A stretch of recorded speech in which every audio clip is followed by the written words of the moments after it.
Strange, yet true stories. Tales from the light side, the dark side, and the other side. I'm Steve White. Black-eyed children.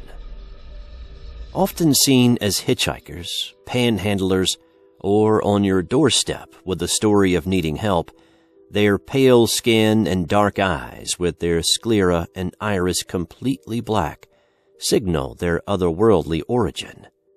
Are they extraterrestrial, ghosts, or the product of an overactive and susceptible imagination? To those that experience these encounters, the children and the horror were all too real. I had never heard of the black-eyed children until I encountered them. Had I not seen them for myself, I would have just thought it to be another modern urban legend gone viral. Besides my girlfriend, I've only told my brother, who was into everything creepy and horror, because I knew he would be the only one to not judge me or try and commit me to a mental hospital. I'm an accountant. I'm not here to impress anybody. I am simply trying to warn people that some things out in this world are beyond our comprehension. And if you hear a knock at the door, make sure you check before opening it. I wish I had. My girlfriend and I live in a small, gated community in the southern part of West Virginia called Glade Springs. The community has some really nice houses, a country club, a golf course, and a few restaurants. The restaurants are open to the public, and anyone can come through the gate while they are open. But after they close, the front security gate stops all traffic and makes sure you are a resident. And if you're a visitor, they call the house and make sure that you are visiting. Yeah, it can be a bit of a hassle, but you don't have to worry about much. So imagine my surprise when my doorbell chimed at 3 a.m. I was jarred awake and wasn't sure if it was a dream, considering I had just gone to bed shortly before. I rolled over and looked at the clock, noticed the time, and when my doorbell chimed again, I felt a cold chill run through my body. Not reading too much into it, I thought maybe it could be one of my neighbors who had an emergency, right? I made my way to the door and opened it. I had a wrought iron storm door and it was still locked. And I'm thankful for that, because who or what stood before me was not a resident of the community. 2 boys stood at my doorstep. One looked about 17 and another maybe 10. Both wore dark hooded sweatshirts and jeans. The young one had shaggy, dirty blonde hair and looked down at the stone steps, and the older one had his hood pulled over his head, and he tilted his head to where I could only see from half his nose down.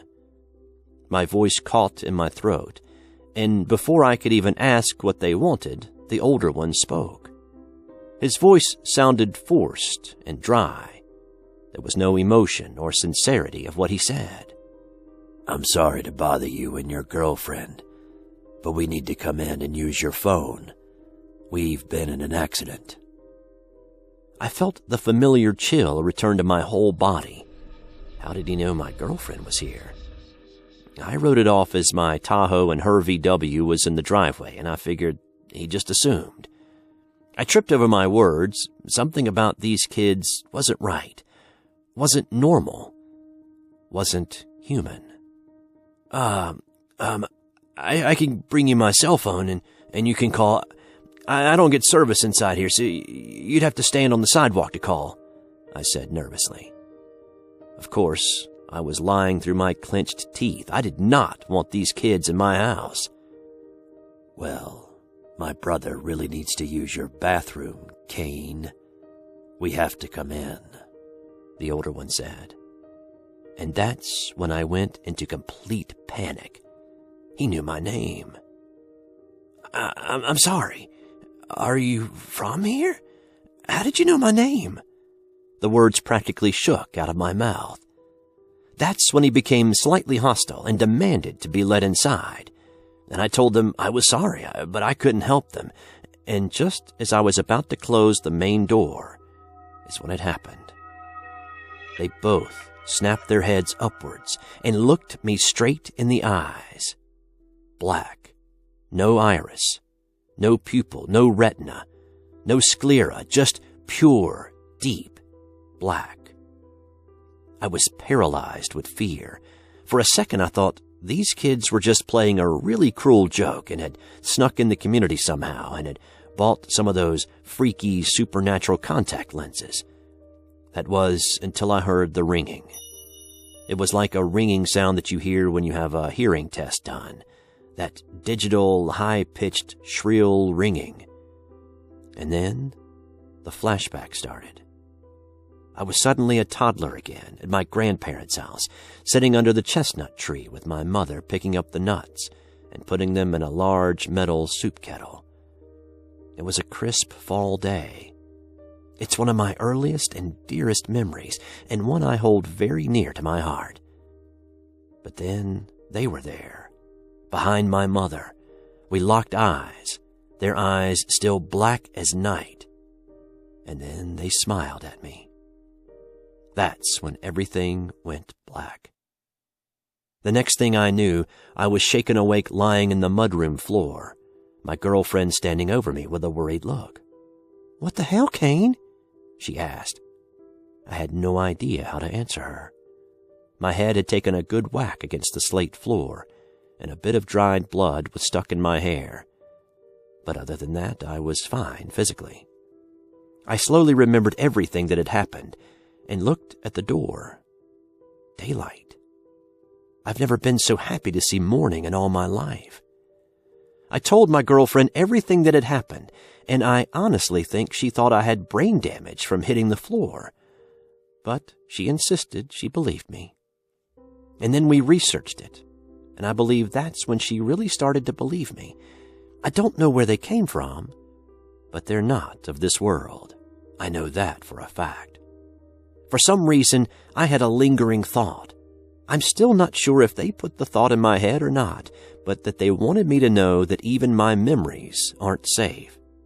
They are very strong. For some reason, they seem to not be able to hurt you physically unless you invite them in, which I don't know since either no one has ever let them in, or the ones that have aren't around to tell their story anymore. But they can get your mind. Since that night, I feel as though I'm being watched. I see them out of the corner of my eye occasionally. I'll look at my girlfriend while we're at the movies or dinner, and her eyes will be solid black for a split second. And worst of all, they took one of my most precious and most often reminisced memories and turned it into something sinister.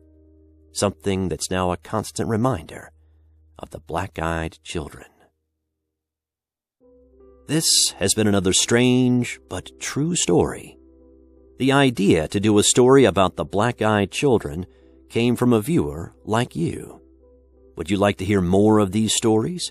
Or is there another strange topic you would like us to cover? Let us know in the comments below, or send us an email at strangebutTrueStories2@gmail.com. Also, subscribe if you haven't already. Thanks to those who have. I'm Steve White. Until next time.